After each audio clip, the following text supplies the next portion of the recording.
Good morning, Malacañang Press Corps. Let's now have Presidential Spokesperson Salvador Panelo. Good morning, sir. Good morning. Oh, before that, I'd like to congratulate my son,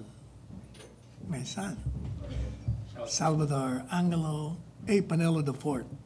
He's going to take his oath as a full-fledged doctor at 1 p.m. today at the PICC. Internal medicine, just like his mom. Shoot. Okay, congratulations, Secretary. MPC question. Joseph, you have a question? Sir, follow up on your son. Charot. Hindi, joke lang. Okay, sir, I have several. Position, sir, ng road ng palasyo sa road users tax? Ganun pa rin. Hindi bago. We are against it, the release. No. First, the bill. The what? Is Malacañang in favor of abolishing the board? Yes. Because, sir? Yan ang kailangan eh. Why, sir? We want that the fund be returned to the Treasury and then let Congress appropriate again for a specific purpose. All right. So right now, sir, I think the Senate has adopted the House bill, no? And I think a senator said that it should be just transmitted to the president for signing. So we're saying now that once transmitted, the president will sign the bill abolishing the road board. Yes, that has been the position. How soon are we going to do this, sir? As soon as it is given to him. Okay, yun muna for my part, sir. Okay, Ina, sir? Follow up on your mic daw po. Thank you. Sir, I'd like to get your reaction. Still on that same topic, Congressman Alvarez is saying that the differing positions of Malacañang and The what? the differing positions of Malacañang, Differing? yung magkakaiba po Ah, okay. ng Malacañang And? and some members of the House, including House Speaker Arroyo, on the abolition of the road board is the reason why some congressmen want Budget Secretary Jokno out. Ito daw po yung dahilan. Could be. What do you mean could be? Can you expound on Well, I mean, we don't know exactly the reason why. That's the statement of former Speaker Alvarez. We can only speculate. So is it could be or is Alvarez No, speculating? we are not privy to that, so how can we even give a categorical statement? Follow up sa budget? Other issue? Oh, Ina. Other issue? MPC? Joseph. All right, sir. There's a petition at the Supreme Court, I think, filed by Counsel against the Bangsamoro Organic Law. This is the second petition, I think, and one of the grounds of the second petition is that the Constitution only allows the creation of two autonomous regions, the Cordillera and then the autonomous region in Muslim Mindanao. Counsel argues that it is in violation of the Constitution because the BOL will create another autonomous region apart from the ARM. Do you share that argument, sir? We will let the Supreme Court decide on that matter. As we said, we will always defer to the other branch of the government. But that point, sir, that the BOL creates another autonomous region in Muslim Mindanao, aside from ARM, what do you think of that position? Again, I will defer to the decision of the Supreme Court. We would not make any comment on that because it's now pending before the court. It is pending before the court, but it is also one of the president's key projects, key promises. Not Notwithstanding, still with the court now. so It's sub judice. Okay.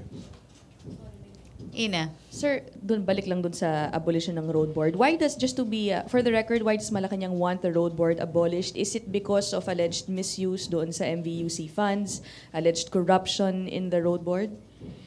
That is the explanation of Secretary Jokno.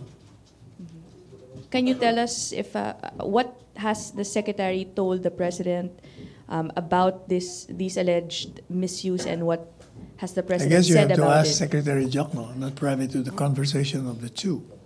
But he has relayed this to the Oh, president. definitely. He said so during an interview. Thank you, sir. MPC Questions? Rosalie? Sir, yung statement niyo po sa isang interview na diversionary tactics ng ilang mambabatas yung ginagawa against Jokno, yung nagbabato ng allegations para, can you further? Yes, I was just following the line of Secretary Jokno. According to him, this started because Senator Lacson exposed certain amendments or insertions. And because the members of Congress, or two of them, were in the hot seat, according to him, most likely they tried to put him on the hot seat instead of them. So, in a way, it's diverting the issue from them to him. So ano po ang magiging aksyon ng palace regarding this? Kasi ang reputasyon mismo ng isang cabinet member ang nasasakripisyo dahil sa mga aligasyong binabato We sa ilang already mga- made our statement. We stand by the integrity and competence of Secretary Jokno. All of us are in support of him. The President trusts him. As we said earlier, rightly or wrongly, as between the reputation of Secretary Jokno and other members who cast aspersions on him, I think the comparison is obvious, rightly or wrongly. The Without, reputation of Secretary Jokno is solid. In 32 years of his service, there is nothing that we can throw at him. There's not to be one who says no to any irregularity or any favor that is asked of him, and has been consistent with that. so without interfering po sa ibang branch ng government, ano yung pinaka pwedeng gawin ng Malacañang para po yung mga aligasyon ng korupsyon na ibinabato sa with regards dun sa allegations po ng pork barrel, but insertions? First, again, we will repeat, Congress has the authority to review, to scrutinize the budget. The budget is just a proposal. It's for them to go over it. If they see any irregularity, it's for them to correct it. And if such irregularity amounts to a crime, then it is its duty to recommend filing charges against the wrongdoer. Sir, itong dispute between Secretary Jokno and some congressmen, do you think this is enough reason para magkaroon ng constitutional crisis? I don't think so. There is no constitutional crisis. Why, sir? It's a question of how you treat a fellow worker. We're not questioning the authority to question Mr. Jokno. What we were complaining against is the manner by which the question hour was conducted. He was mocked in that question hour. MPC. Christine. Sir, you mentioned na parang it was meant to divert yung, because you said Senator Lax, when Senator Lacson raised the issue or the allegations against the pork insertions, the attack on Jokno came after. And you said it's to I said I was just adapting the line of Secretary Jokno. So does this mean that the pork insertions are true, sir, if they want to divert it? In the first place, let me repeat what Mr. Jokno has stated in all his interviews. The budget is the president's budget. It is presented to the president and to the cabinet. And the alignment of funds there come from the line agencies. It has nothing to do with it. Now, it's Congress that will go over it. They can realign the funds. So whatever allegation they have on corruption, I think it's about time they come up with evidence. You cannot be relying on, according to him, according to this mayor, according to this other mayor, there is such and such an anomaly. You can't be destroying reputations of people on the basis of hearsay. You feel there is an offense, then please file it against the alleged wrongdoer. But sir, you agree that it was a diversion, sir, the issue on the port insertion, sir. Yes, I'm towing the line of Secretary Jong.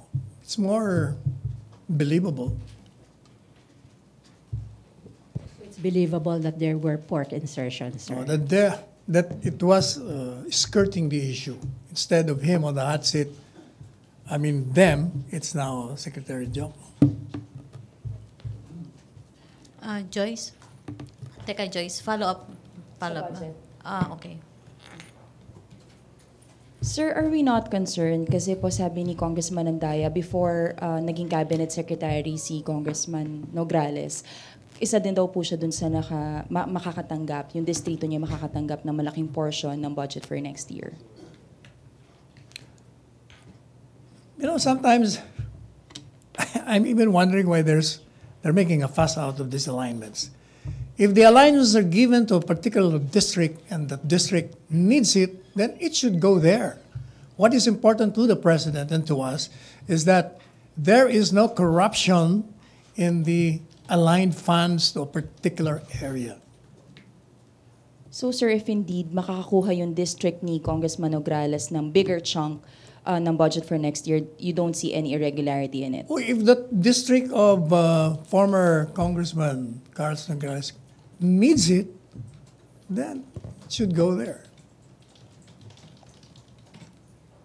MPC, Joseph, still on budget? Sir, sa January, I think sabi ni Sec. Jokno hindi siya a-attend ng House hearing sa Naga because he was prevented. Would you know? He said he was not allowed. Okay, he was not allowed. By whom, sir? Oh, there is only one who cannot make him go there. It's the president. So presumably it's coming from the president. Why? Perhaps the fear there is he might, again, be receiving the same rude treatment. And according to him, if the only question is, do I know these people that they're claiming that I know, like the contractor, he said, I don't know them, so I'll just execute an affidavit. All right. Sir, during the time of President Arroyo, they used EO 464, no? What's the basis now of the Duterte administration for preventing Sec. Jokno from appearing in a congressional hearing? The base would be the rude treatment that he has received. And another reason is that if you will be submitting questions to the resource person, you'll not be asking them, so what's the use of going there? Okay, po, thank you. But as a courtesy, we will always respond to any invitation. All we ask is, please give us the courtesy as we give the same to you. So parang send questions na lang, affidavit form. Okay, thank you. Okay, MPC, may follow up, still on budget? Other issue? Joseph, other issue? Sir,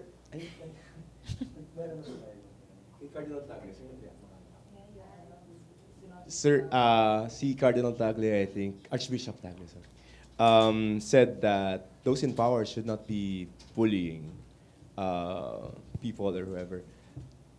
I agree. Mhm. But whom does he refer to? Because those in power would also apply to those in the church. If you use the pulpit for bullying people, then it's the same. If the message is in a generic or general term, then I agree. You cannot be using power to bully or to coerce people. The president is against that too. Does the president, or do you think the president feels alluded to by that comment, sir? No, Because. because he doesn't bully people. What does he do, sir? He expresses his sentiment on a particular matter, situation. He expresses dislike, and he explains it. He threatens criminals, yes, to make them feel threatened and stop doing their criminal acts. Any other sectors? No more. I'm just kidding. Thank you. Follow up. Okay, Christine. Sir, you said Secretary Jokno was not allowed by the President. Was what? Was not allowed by the President to attend. Presumably, I said, because that is what he said. So during the time of President Arroyo, the Cabinet invoked executive privilege. Is this the same thing, sir? If it concerns privileged communication, we will be invoking that. If it does not, it would be the apprehension that he will be treated rudely there. But I think the parties have learned their lesson. I don't think it will be repeated again. Members of Congress are honorable enough to know if they go overboard or not. Could be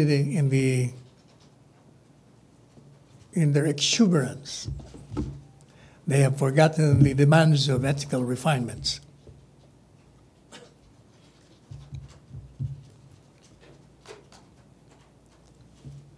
MPC, questions? Nestor. Good morning, sir. Sir, did you get any word from the President if the government will be declaring holiday truce with the communist rebels? Because in his speech in Sulu yesterday, he mentioned, I quote, "I don't want this government killing its citizens anymore," unquote. So may word na po ba from the President if the government will be declaring a truce this holiday? No word from him. The recommendation of the Defense Secretary still stands, not to declare truce. So that's the palace stand for now, sir, not to declare a holiday truce. No decision on that. MPC. The declaration is January 2nd. It's not a working day. So you're free to extend your holidays. Huh? No. MPC questions? Ace. No, it's a holiday, di ba? Are we expanding it private? Government lang. MPC? I'm sure the private sector will follow suit. Is there an EO coming up?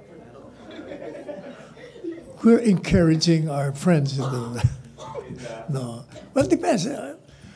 I understand. Even in some companies, they're 1 week holiday.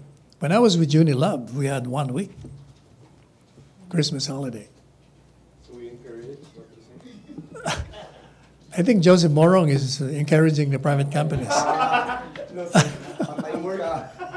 Okay, MPC, no more questions? Okay, Catherine. Good morning, sir. Sir, can we get the palace's reaction on the petition filed by the Philippine Constitution Association sa Supreme Court against po sa Bangsamoro Basic Law? The group claimed it's illegal and unconstitutional. They cited po that only an amendment to the Constitution will allow the creation of new autonomous region. So ano po ang position ng palace regarding this? I already made the statement on that earlier. I said we will defer to the Supreme Court. It's sub judice, so I will not make any comment on that. Okay, thank you, Catherine. May other issue? MPC, okay na? Okay, thank you. No, Joseph. Sir, yung kay Catriona na... Oh, your favorite. Yes. as the countries. Medical marijuana, sir. As there's a sensitive... there's a bill in Congress, no? Yes. In the House. But and the President... Ano bang position ni President? Oh, hindi ba? Aside from... I think I issued already a statement on that. I Yes, said yes, I know. the statement of Catriona could have been influenced by the President's decision on that matter. He said that he is in favor of legalizing the same if it's limited to healing purposes. Or I said it could have been a conclusion reached by her because she listened to the pros and cons on the matter. But in terms of policy, sir, It's what? in terms of policy, will the palace be asking allies in Congress to maybe push for that bill, and the counterpart in the Senate to maybe ask to file a similar bill? And is there really a need for? Since the president already made a statement that he's in favor of limited use of marijuana, logically, then he will support Any bill? and sign any bill that would be consistent with his stand. Okay. Okay, sir. Thank you. Okay. MPC, no more questions? Okay, thank you, Presidential Thank you. Spokesperson Salvador Panelo. Thank you, Malacañang Press Corps. Back to our main studio sa Radyo Pilipinas and People's Television Network.